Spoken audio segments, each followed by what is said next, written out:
Travis Hunter. There's a story, and I find this guy great. I follow him on social media. He used to be a regular guest on our show back in the day. He's like a divorce attorney that does really interesting videos on social media. His name is James Sexton. Mm-hmm.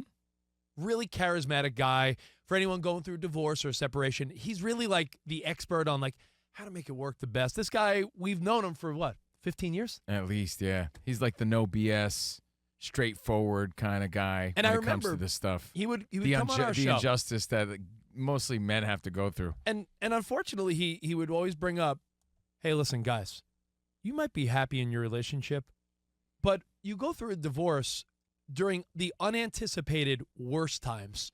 So the idea of a prenuptial agreement isn't sabotaging your marriage. His argument is make this work for you when you guys are happy with each other. So then when things possibly do go bad, there's no questions. Yeah, like do it at a time when you can actually talk reasonably, not when you're hating each other. Like, I mean, listen, there's still people that say, you shut your mouth when you're talking to me. She wants my miles. You know, you got to remember, some people think no matter what, prenups, bad, I'll never do it.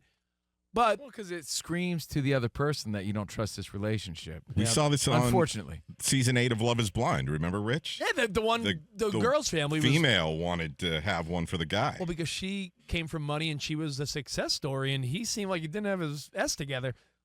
The question is, if you're Travis Hunter, because this is the story that goes along with this, this guy, James Sexton, is offering all of the members of the 2025 NFL draft class free prenup consultations. And they should take him up on it. Because Travis Hunter. Because you realize that the breadwinner really doesn't own anything. Yeah. Guess what? I had a home until I got divorced. Then I realized I didn't have a home anymore. Your condo's nice. Yeah. No, but it's the truth. You know, all the things that you thought were yours, you realize, oh, I guess they're not mine, I guess. Yeah. Well, Travis Hunter recently got married. And there were three things that stood out. His now wife, where the wedding band goes, she got a $sign tattoo. That could be a red flag. He did like a big reveal where, as a wedding gift, also gave her an expensive vehicle worth hundreds of thousands of dollars. And on top of all this, no prenuptial agreement. And I'm not saying anything bad about this woman, but when you're Travis Hunter, well, the internet is. Don't you sort of want to play it safe? Like, hey, listen, baby girl. Come here, baby. I love you. You love me. We're a happy family. But God forbid something goes wrong. I'm just trying to protect myself. I mean, stats show that there's a good chance that something can go wrong. There's a 40-50% chance. It's still around 50%. Yeah, there's a 50% chance. There's a flip of a coin that this could go bad. I'm not going to leave you high and dry. I'm not going to go live with my mama because you're not in love. I mean, I'm not going to leave you with nothing. But the sentiment here is, I'll protect you, you protect me, but we should put something in place. Do you think every athlete should require some type of prenuptial agreement?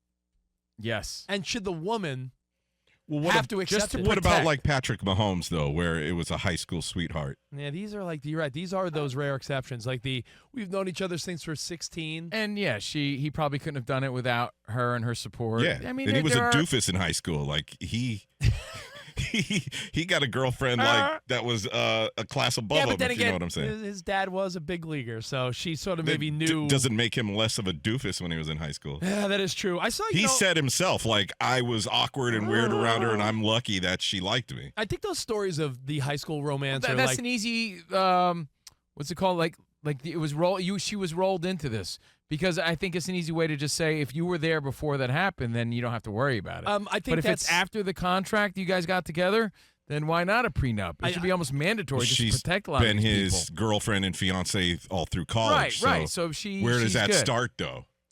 I think it's, man, that's a good one, Danny. Where does that starting point start for the guy? Man, you should get a prenup. And by the way, it's not sexist, because this would apply to women in sports or women who bring home the bacon. That's for anybody who's the breadwinner that has a lot to lose. Women from... All right, if J-Lo would have told Casper, the backup dancer back in the day, like...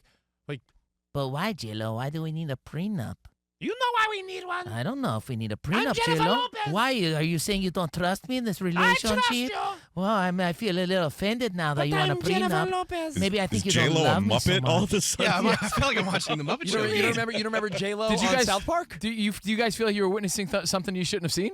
By the way, Covino, your Ben Affleck needs some work. No, that was my Casper. Oh, I know. But you know what? I thought a great story recently was Dave Portnoy from Barstool, who I very much admire. He's a successful guy. His ex-wife still has access to all their accounts because he's like, yo, she was with me when I couldn't afford a sandwich. Now he's, multi-millionaire. And he trusts her to And he crazy trusts her, levels, like, yeah. And you know, it's a separate account, though, but he's filled it with money. Yeah, I think that there's a level of trust with those old school boyfriends, girlfriends, husbands, wives. But if you're a 23-year-old and you're just getting married, the same month you sign your first NFL deal, I hate to say it because you want to be good-spirited and trust people, but is there any harm in saying, babe, just for both of us? No, let's do a because I'll tell you prenup. what happens, and this is from experience, and not just my experience, just other people's experience that I've seen. It turns into, it's not a matter of them just trying to F you over. It's what they're entitled to. So if the law says they're entitled to that, then they're going to get that. She may be, And it's, she and may it's be really reasonable. unfair sometimes. She may be reasonable. I have a buddy who went through a divorce, no prenup. And his ex-wife at first was like, yeah, let's do this all civil. And then her lawyer was like, no, you could get You're more. entitled to this, you're You can entitled get to this. that. And then- it makes it seem like, well, I'm not doing anything wrong because that's what I'm entitled to. And then the guy has to move out and live in a little apartment. And he has to drive a Civic. And then he has to drive a Civic for the next 6 years. That was wrong very with a that was Civic? very specific. Very specific.